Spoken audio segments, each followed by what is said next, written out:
And that was the one problem I think I was having with the last record we did, where it was like, oh, I want to, jam it out and hear it. Because I'm so used to writing that way. Like I'll hear something and be like, oh, we put this here, blah, blah, blah. But I learned with Zach, the way he was writing on Guitar Pro, and he would share those programs with me, and just seeing how that went.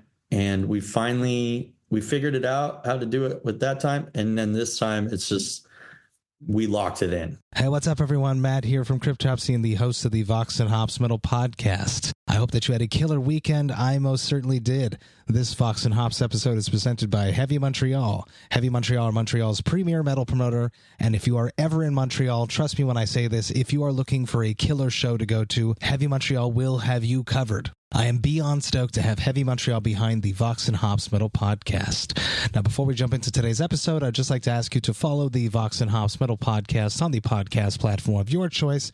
But more than that, I would love for you to tell a friend about the podcast. If there's someone in your life that just loves extreme music and loves craft beer, well, you should definitely let them know that the Vox&Hops Metal Podcast exists.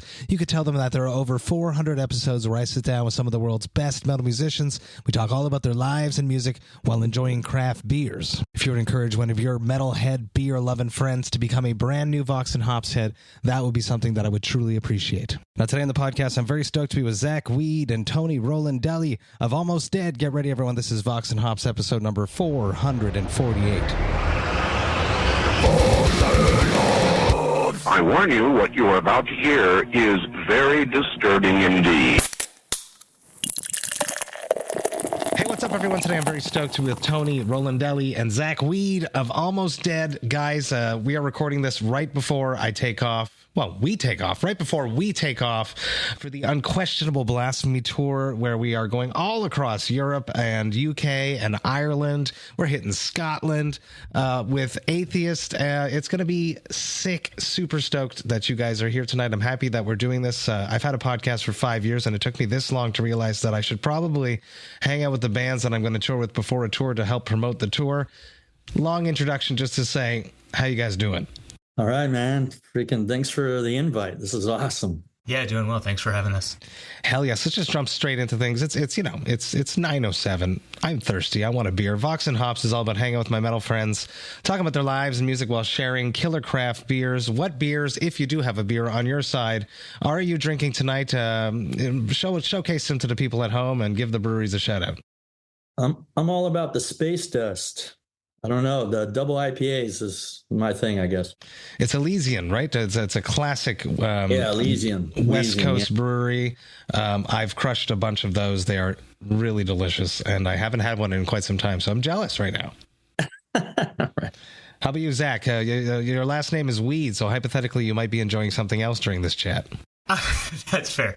I'm not. I wanted to pay tribute to our French-Canadian brethren in Cryptopsy, so I'm having a Maudite from Unibroue to celebrate our venturing out together. Hell fucking yes. Maudite from Unibroue is such a classic beer from here. When I started drinking, I wanted to get a bit more fancier back in the day. I would lean over into that section, away from the Molson or the Labatt, and I would pick up a Unibroue. I would pick up a Trois Pistoles. Typically, it was a Trois Pistoles from my history, and it was always a bad idea to pick up the second big bottles of Trois Pistoles, because then you'd wake up just feeling dirty the next day. But I've been drinking actually a lot of Unibroue in the past few months because after the US tour that we did back in September, I was fed up of IPAs and I wanted something just completely different. So I started crushing a bunch of Unibroues. Tonight I am drinking an IPA, a double IPA, so we have something in common there, Tony. This is from my very good friends in Kahnawake Brewing. Shout out to Drew and the rest of the team, Amanda, for hooking me up with this one. This is their Lake Monster, super metal themed brewery. Well, not themed brewery, but ran by metalheads. This is an 8.6% double New England IPA. And the artwork was done by my friend, my friend Philip Ivanovic, Flat Bathtub. He's just done a bunch of stuff for them, including the Cryptopsy Whisper Supremacy Worship beer, the Pilsner Supremacy, which Philip reimagined the cover of Whisper Supremacy for the K-Town beer that comes out every few months. I don't have one right now. I wish I did, but I do have a Lake Monster. I'm going to crack this one open, and I'd love to hear about your first beers. Let's start with you, Zach. Take us all the way back to your very first beer. Oh, man. It was probably like a Miller Lite or something, because as first beers tend to go, it's like the beer that everybody who can buy you beer is getting. So, yeah, it was probably like a Miller Lite that I snuck like at a bar with friends when they were over 21 and I was not. So yeah, I'm gonna go with Miller Lite. Hell yes, it's a party beer. Tony, how about you? Take us back to your first brew.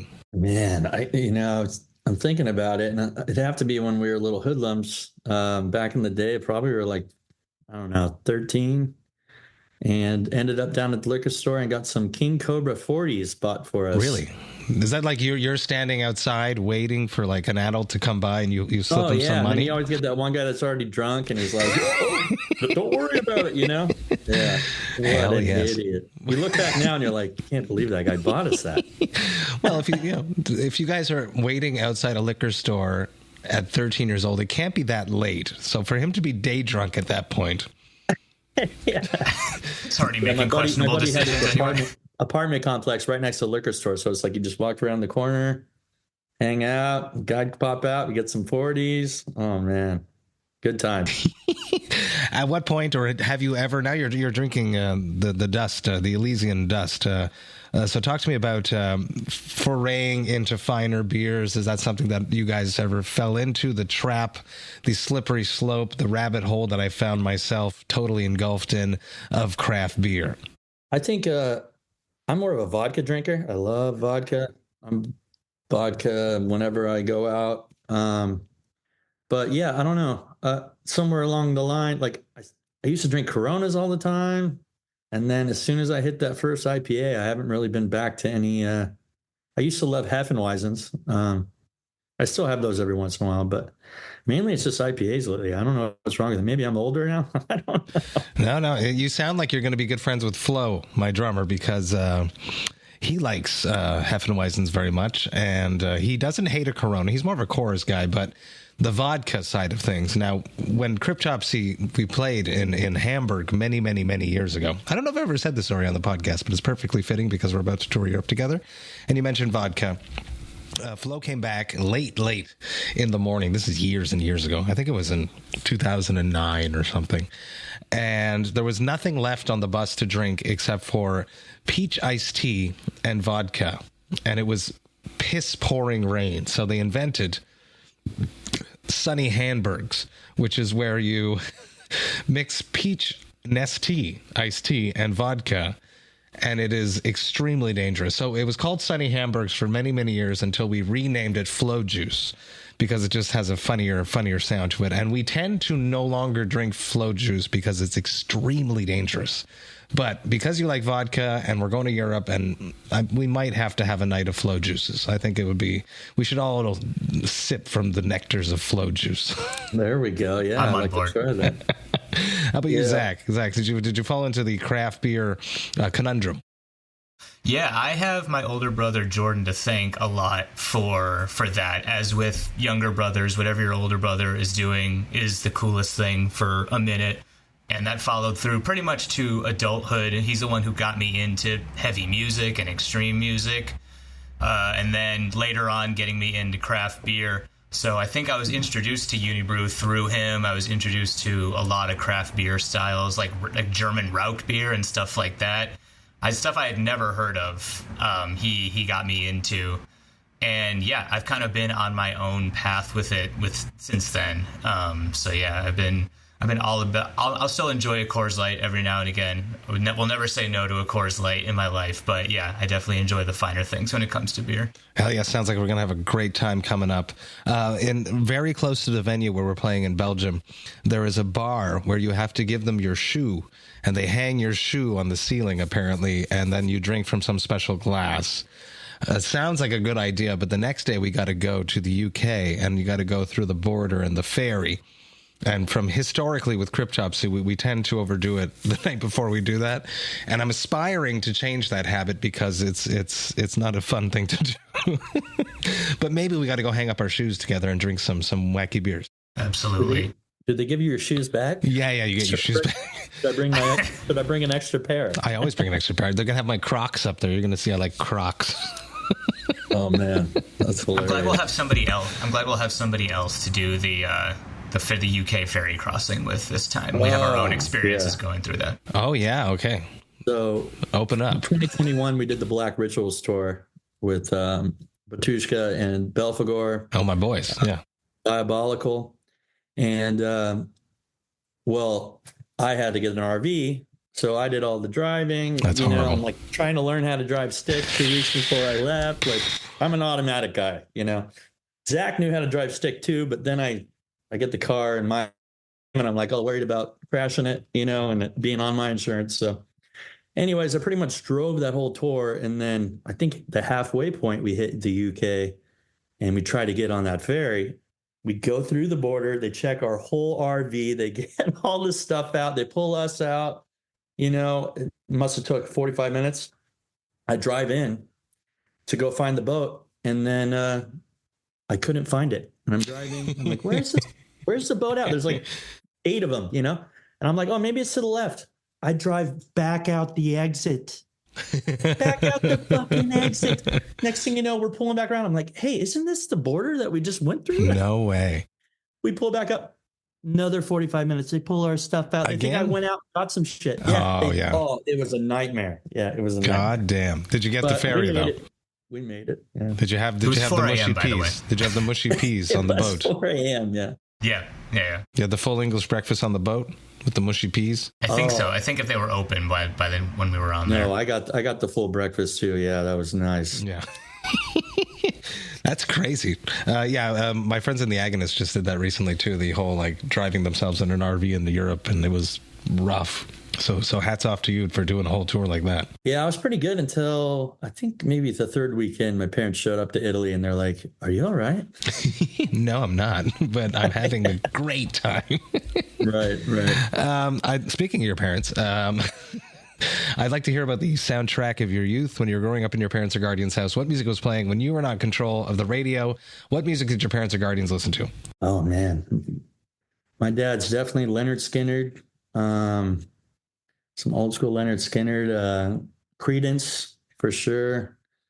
More of the old school rock stuff there. So it's a good solid bass, though. That's you got the rock vibes going on there. Right. A lot of rock vibes and soulful guitar solos. Right. How about you, Zach? What were your parents into? Your guardians into? Yeah, I got a lot from my dad, and he was very much there was obviously the Beatles and kind of that typical more boomer stuff, but he was very much into 70s and 80s alternative rock. So there was Bach Turner Overdrive and Mott the Hoople, and 70s and 80s punk as well. Actually, one of the first metal CDs I got was Metallica's Kill 'Em All, and that was because my dad's dad had gotten it for him, thinking it was just a punk record. It was you like this kind of thing, right? Let me give this to you. And my dad was like, no, this is not really my thing. But then 20 some odd years later, he still had it. It was you like Metallica? Well, I got this from my dad 20 years ago. Maybe you would like it. Hell yes, that's cool. At what point you mentioned that extreme music came from your brother, Zach? How about you, for Tony? Where did extreme music find in its place in your life? Metallica showed up first, of course. I used to hang out with my buddy Mark back in the day, and his dad would drive an old Chevy truck and just crank up the Metallica, and I'm like, who's this? I was probably about maybe 13 around that time. And that's when I started listening to Metallica, and then all of a sudden Machine Head showed up. Next thing you know, Sepultura, Pantera, and then after that I was just hooked, At what point did you go start thinking that you would be in a band, vocals for yourself, guitar for you, Zach? At what point did this become a bigger thing than just something that you would listen to? Me and my buddies were just messing around. I was always writing music. As lyrically and more poems and that's awesome. Stuff like that. I grew up doing theater. So I did a lot of acting in plays and dancing in plays. I was in like the Nutcracker and all that type of How old stuff. were you at that point? I was probably about around 7 years old. This is something you liked, or your parents encouraged you to do? They brought my sister to dance class, and I just started dancing next to the class. And then my mom's like, well, maybe I should put him in it. So then I started dancing, and I did that all the way until I was about maybe 13, 14. Wow. Dancing won worlds and all that type of stuff through jazz, hip hop, and did a lot of like performing. So these are your first shows would be dance shows. Right, dance shows. And then somewhere along the line, my buddy, he actually broke his back pitching in baseball in high school. So he was bedridden with a guitar, and he started playing the guitar. And I started singing some of my songs to his guitar. And then I think it was about a year later, after he finally healed up, we ended up playing a show on Halloween on the front porch. We all dressed up as That's sick. With like maniacs, trick-or-treaters? and invited all the families to come, and they showed up to the house. We're on the front porch. Kids are trick-or-treating, and we're just doing some Metallica songs, Nirvana songs, some Guns N' Roses stuff, playing all the rock and roll type stuff that we could play at that time. And then after that, everyone's like, you guys are pretty good. You should keep this rolling. So we just kept messing around, ended up in a little studio trying to do some little of our own songs. And we recorded with this guy in Walnut Creek, and it was awful. If that stuff released today, it's pretty bad. You got to bring it. Bring it on the tour. I want to hear it. Yeah. But then after that, we ended up in the studio at Trident Studios in Martinez. We finally figured out what musicians we wanted at the time. We go there and then record the first album in I think that was 2006. So this is like almost dead. Like your porch party band became almost dead. Pretty much. That's crazy. Yeah. Wow. It was, and it's all my buddies, but then like the drummer we had, he knew how to play a basic beat. So then we get to the point where we were past him. So we're like, okay, you got to go, That's hard though. It's so hard to say goodbye to. It's hard, man. And what's screwed up is we were such good friends. And that guy still to this day is like, screw that Tony guy. Because I kicked him out. Yeah. Any musician, young musicians listening to this, hypothetically, if you are the worst person in the band, maybe you should quit and or try to get better, because you're sort of like holding the other people back.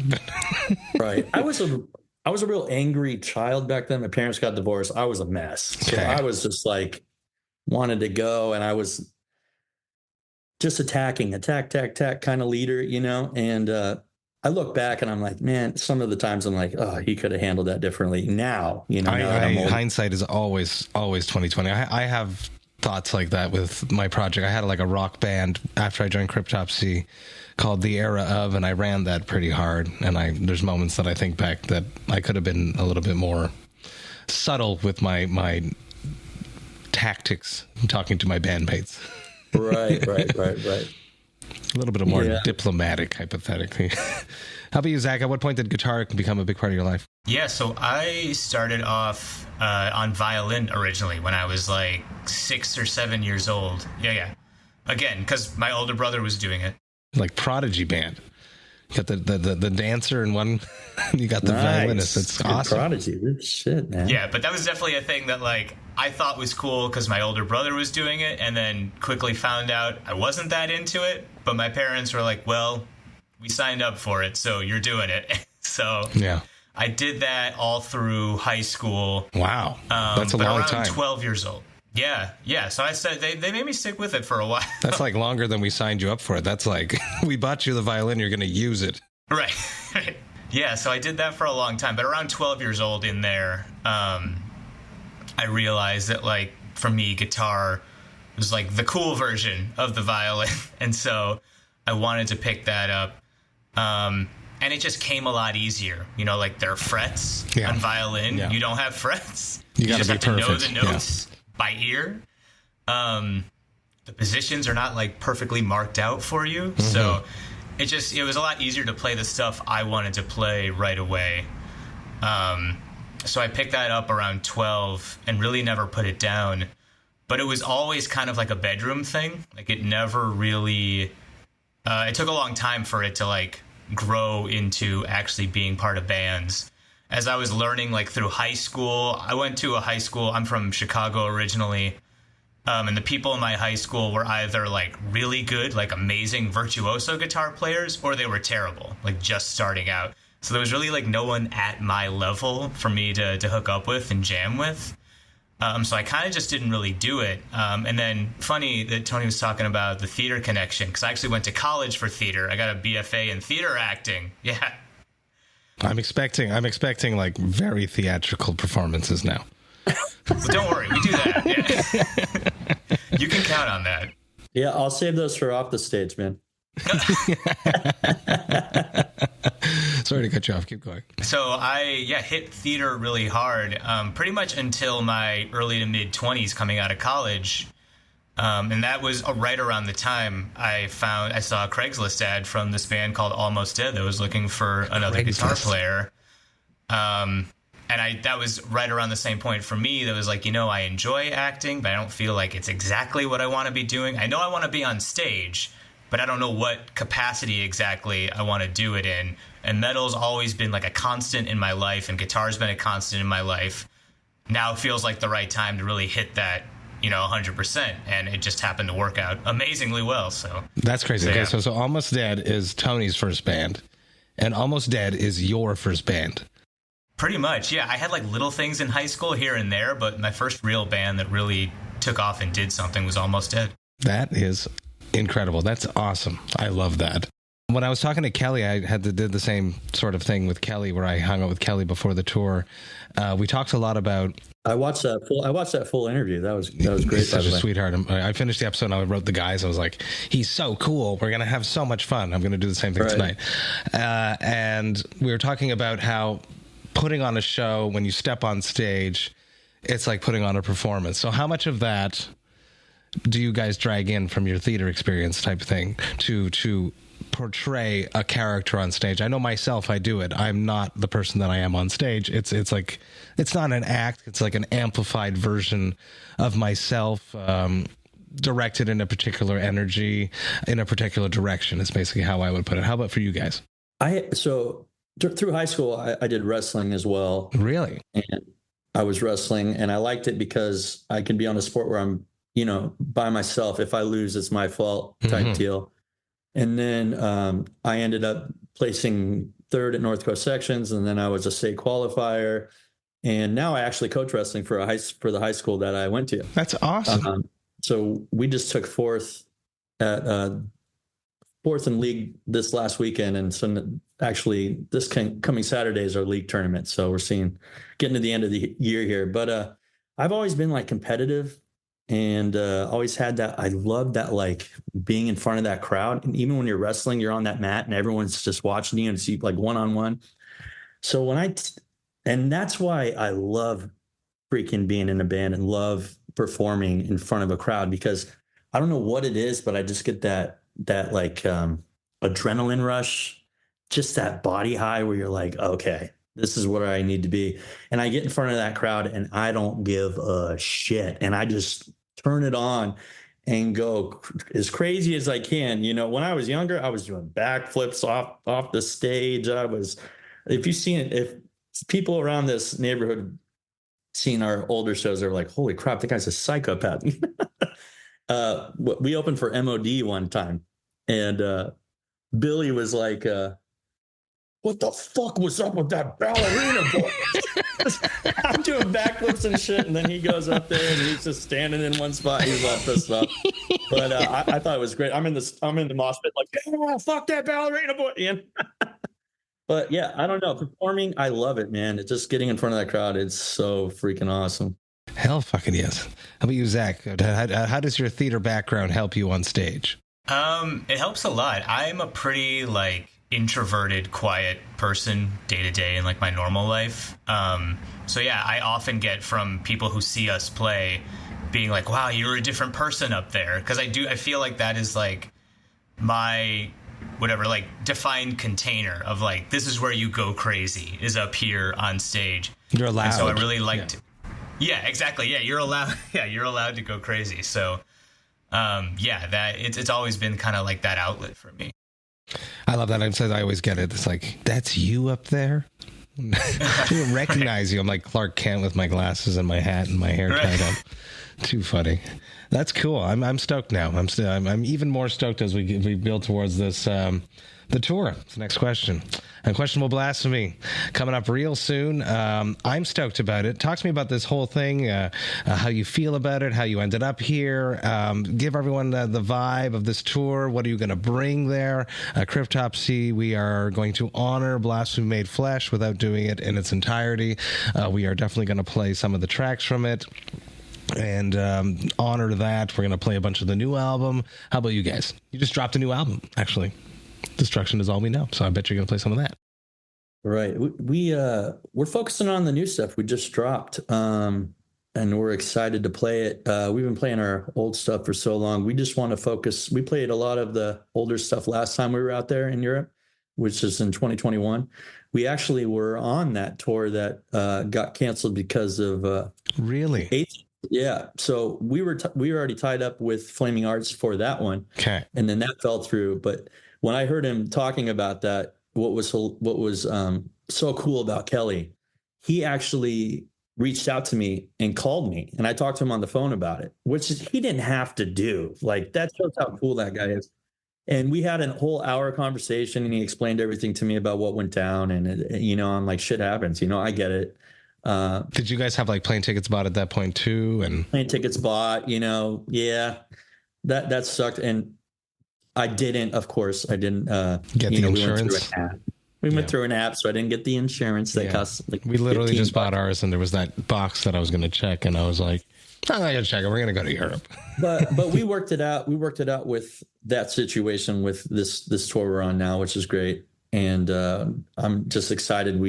What was crazy about that one is it was literally the day of we're leaving. We're getting in our cars to go to the airport, and we get the call. We're like, no. So we all show up to work the next day like, just kidding. Yeah. That must have been a hard walk into the office there. Right. I do construction, so I was like, finally, get me out of here. Yeah, I understand. Yeah. But we're going to focus on the new stuff. We just dropped a new album on the 26th of January. Destruction Is All We Know from Inner Strength Records. And we're going to focus on that and probably try to blow out the whole album every night if we can. Nice. We're stoked to be there. Zach, how about for you coming to Europe? It's cool to come back and just to have some experience or have my bearings now this time. Like, so much was new that time. Not to mention we were, like Tony said, we were driving ourselves around. This time around you're on the bus, right? I'm not crazy. Hell yes, we're going to live together. Yeah. This is getting deeper now. We're definitely going to hang out. You don't have to drive. You can enjoy some liquids. You can crawl up to your bunk. It's going to be is this your first bus experience? Yeah, first bus experience, man. Stoked. It's going to be great. So keep going, Zach. Sorry. Yeah, no, I was just going to say on that tour, like Tony said, we played a lot of our older material, which went over great. And I feel like we gained a lot of new fans who hadn't heard of us that way. But it really also inspired me musically to write stuff kind of around the music that we were around every day. So like Batushka and Belphegor, it's a lot of black metal, black and death metal, that sort of thing. And I really took that inspiration into this album just when writing riffs and whatnot. So I feel like our new material now is still very much us and still very much harks back to the albums we put out previously. But it also fits in super well, I think, with the rest of the tour package with Atheist and Cryptopsy and whatnot. And like we kind of do our own take on the death metal style. So I'm really stoked about it. It is very cool. It's a very eclectic package. It's like death metal has such a vast term with multiple different genres encompassed within that one name, so Atheist being much more progressive, us being much more brutal technical, having you guys on there with the little thrash elements and some groove elements. It's awesome. And it's perfectly normal to like tour with someone and then you go back home and you write riffs and you encompass that energy into your entity. It's totally normal, and it's cool, and it's refreshing for yourself to have this whole new like faucet of inspiration to pick from. We've always, I mean, I think if you listened to any album that we have, we always like to push ourselves, and we never go the same direction. You know, we're always going where we're feeling at the time. And that's what's so cool about working with Zach. You know, so we had the first 4 albums done, and then my old members actually moved out of state. So I was left with just a guitarist, and but we didn't know they were leaving until Zach joined.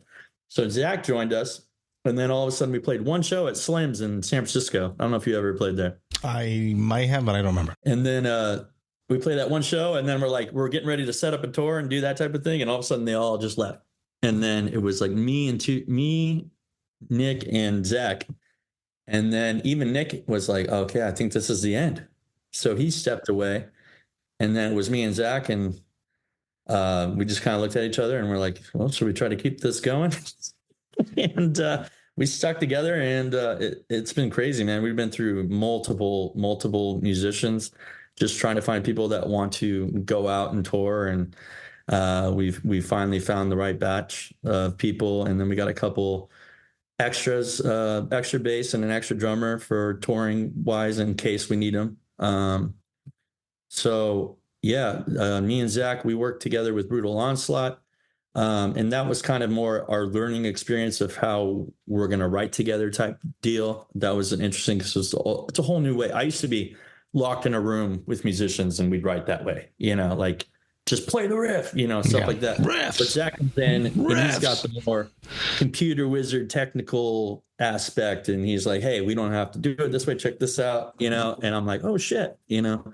That was a big issue with Cryptopsy for a long time.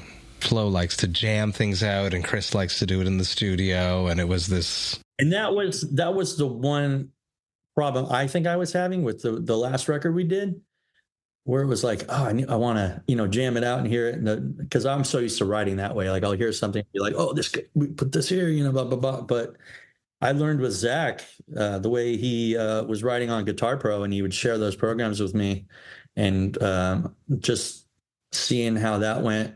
And we figured it out how to do it with that time. And then this time it's just, we locked it in. Good. I feel like with this album, you know, it's like relationships. I feel like when you date, right. When you date like someone, the first 2 years, you're just fighting. And then after that, if you survive those 2 years, you've had all the fights basically, and you just, you know, live the rest of your life. Right. And we both got freedom on this one to kind of step which direction we want to go, like me with lyrics, Zach with riffs. And I don't know, it was just a fun experience. That's awesome. I'm excited to share it. You ready for this? You happy that the album's out, and then you're satisfied with expressing yourself more and understanding what Almost Dead is all about? Yeah, or even just defining it for myself, right? Because I came into the band, it was already well established in this area, in the Bay Area. So the guy who, you know, Nick, the old guitar player who wrote all the riffs before, left, and it was, you know, on one hand a great opportunity for me to like step into some music writing responsibility right away, but on the other hand it was, you know, I was like, I don't 100% jive with what the band was before. I like it, that's why I joined, but I also have my own ideas, and so the last several years have just been kind of like melding those two together, and I feel like on this album we found a really good balance. Because I kind of, even before the Batushka and Belfagor tour, like I've always been a huge European metal fan. I've always been a huge like Norwegian black metal, Swedish death metal, etc. Like that's always been, going back to high school, like a lot of like Cryptopsy, like a lot of like brutal death metal. Like that's always been part of my influence. It was just a matter of kind of like working that in to a more traditional like thrash groove style band. And I knew it could work, and I knew there were elements we could throw those in. It was just finding the way to do that. The Venn diagrams overlap way too much. It totally works, yeah. Right, exactly, yeah. So yeah, I feel like on this one we really found like the perfect blend in a way that worked to our strengths. It wasn't. I think on the last album that we did, Brutal Onslaught, sometimes people would be confused because it felt like one track was very much kind of thrash or groove oriented, and one track was like much more melodic and almost like active rock radio sounding, and they weren't totally sure where to like categorize this. Not that that totally matters, but just for ease of, you know, like marketing and selling yourself, it can be a little challenging. And I think on this one, our kind of disparate influences were seen as a strength. It's like, oh, they're very much like they have a distinct sound, but they incorporate, you know, like symphonic elements and, you know, like breakdowns and all these other elements that kind of work into it. Very, very cool. Now, I've toured with Belphegor, and there was moments when I totally knew that it was not a good time to talk to Helmuth because I could feel his vibes. Now, we're about to tour together, and this is an interesting question for the both of you.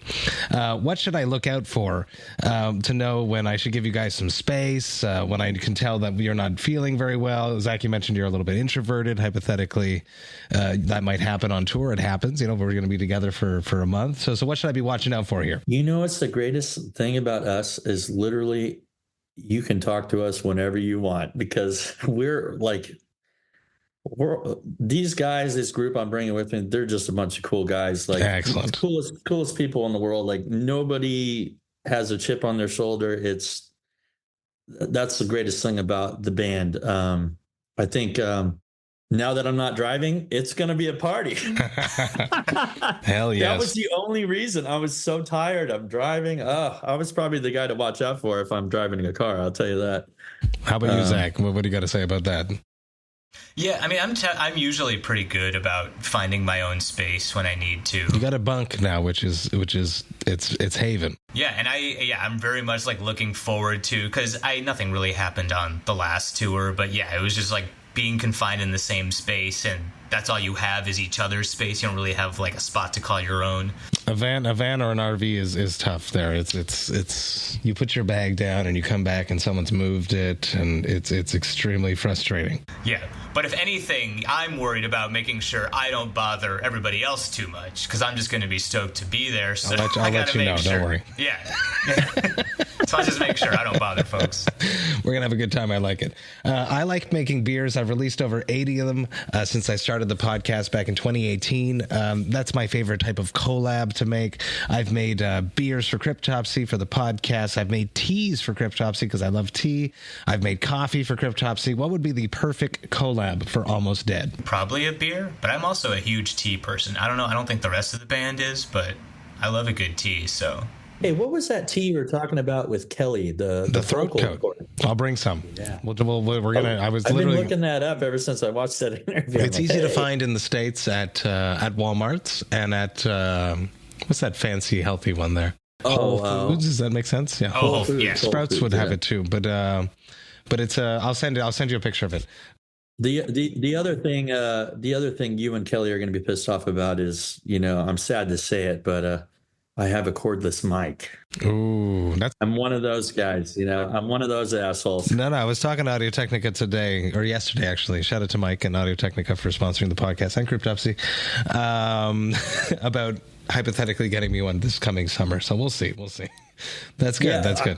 You know, I used a cord one time, and I'm singing with it, and then, of course, me being stupid or whatever, I unplugged it halfway through the set, and then I'm finishing a song. I'm like, this is when I'm younger, you know, probably like 18, 19, and I'm like, oh shit, next thing I'm replugging it in. So that happened one time, and then ever since then, I went to wireless, really?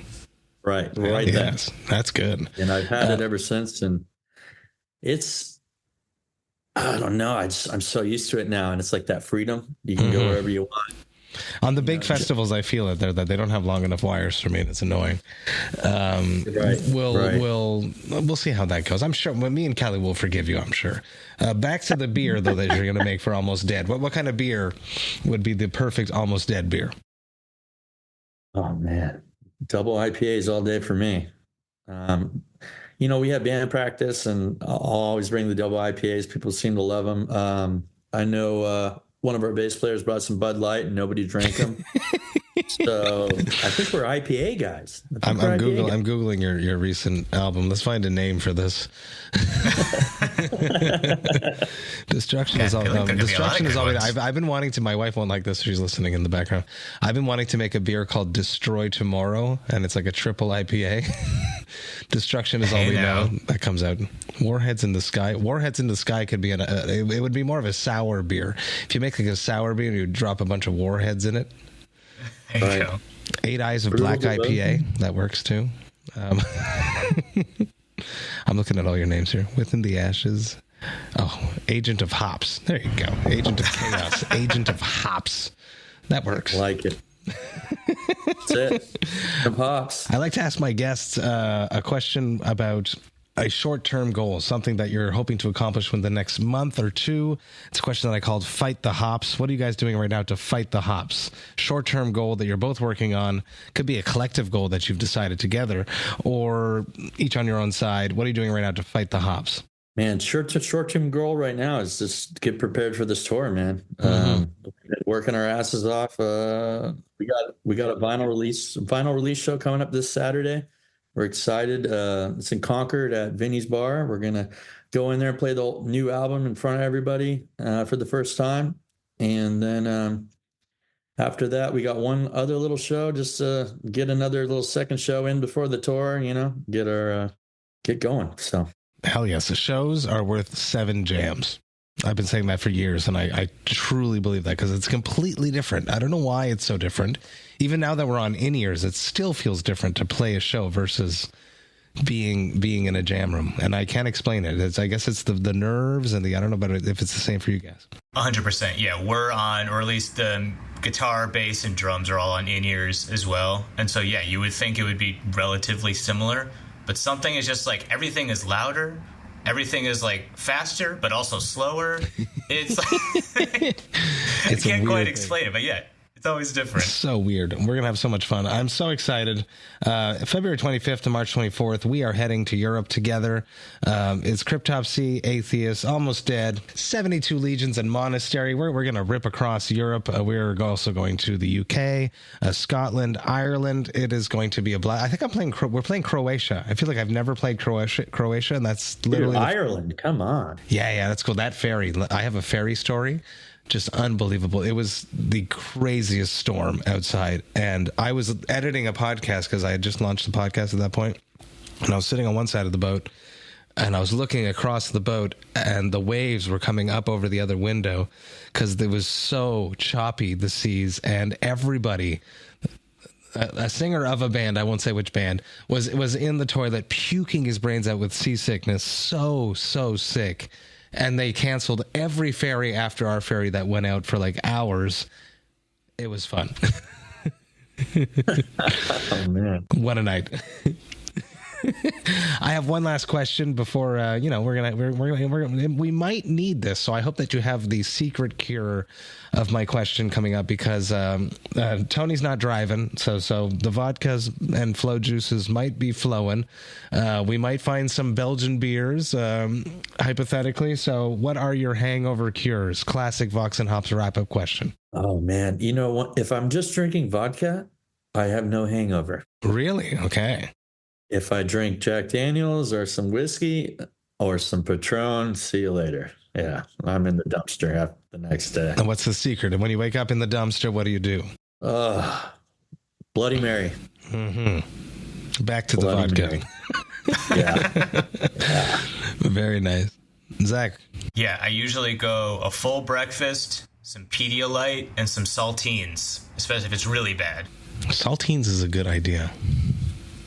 That works with car sickness too. I've heard like if you put those in like with like little kids there, if they feel car sick in the car, you give them saltines and makes them feel better. So that makes sense actually. Those are my go-tos for sure. Hell yes. Tony and Zach, thank you so much for taking the time hanging out with me, talking about your life, talking about music, talking about our upcoming tour, the Unquestionable Blasphemy Tour coming up very, very soon.